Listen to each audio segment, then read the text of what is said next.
The data also contain estimates of two-dimensional speeds of the birds. That is, how fast they're flying on a 2D plane that is a local approximation to the curved surface of the Earth. Let's look at the speed data in a little bit more detail. In this case, I'm going to work in the editor. I'll use my previous line. In this case, we'll be just looking at the data for Eric.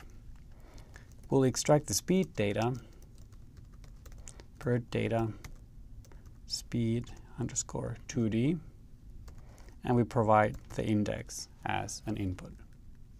We can then plot a histogram of his speed.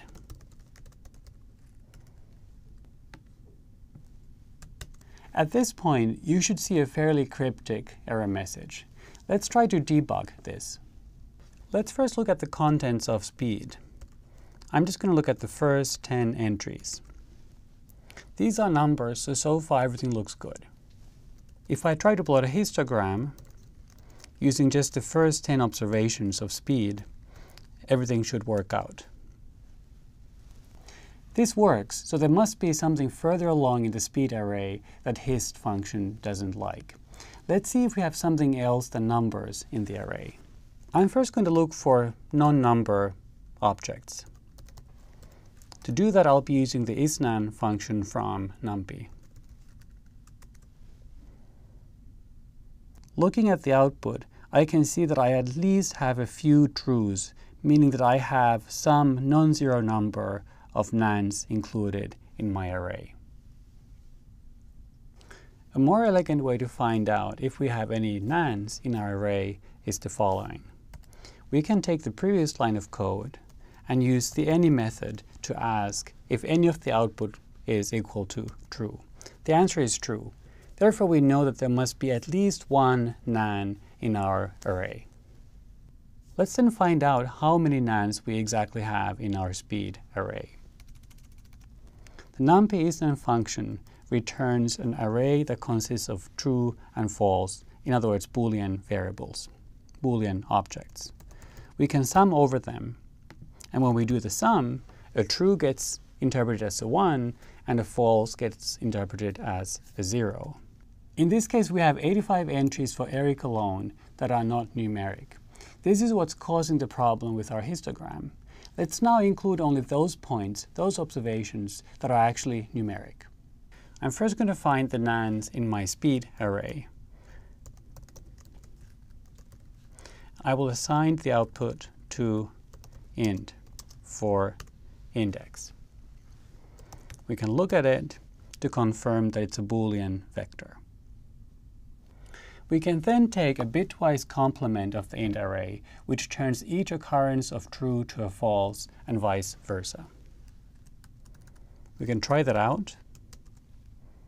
For example, we can see that the first few elements have been turned to true when we take the complement of the int vector.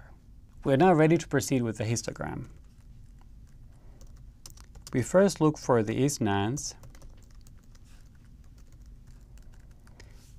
and instead of using the entire speed array for the histogram, we'll only include those entries for which int is not equal to true.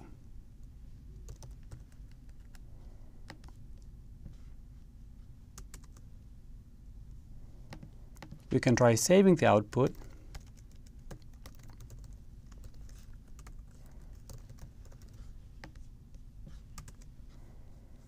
And we can now take a closer look at the histogram. Now that we have a working version, we can tweak the code a bit and make some further adjustments. I'm going to do the following things. I'm going to add an X label, a Y label. I will specify the locations of the bins, and I would also like my histogram to be normalized. At the top here, we have our original code, and I'm just going to copy paste my modified code in here. In this case, I've used the X label to add an X label, the Y label function to add a Y label, and I've also specified the locations of bins using the bins keyword argument and NumPy's linspace. In this case, the first bin starts at 0 and the last bin ends at 30. Finally, I have normalized the y-axis, meaning that an integral over the histogram would be equal to 1. I can accomplish this setting the normed keyword to be equal to true. Let me run it and we'll look at this beauty. This is our final histogram that quantifies how fast Eric is flying. Pandas provides some plotting functions as well. Although less customizable than PLT plots, they readily deal with things like nans. However, you want to make sure that you always examine your data carefully and look for the presence of nans before preparing your plots. Let's look at how we would make the histogram using pandas.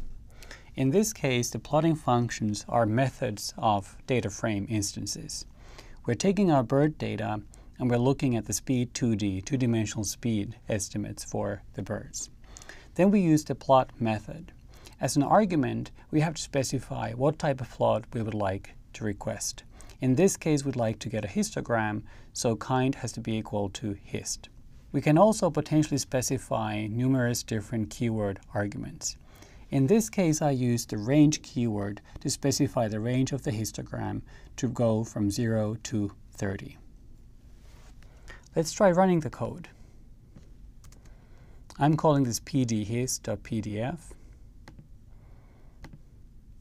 And we get an essentially identical histogram to what we had before. The benefit of using pandas in this case was that we did not have to deal with nans explicitly. Instead, all of that happens under the hood.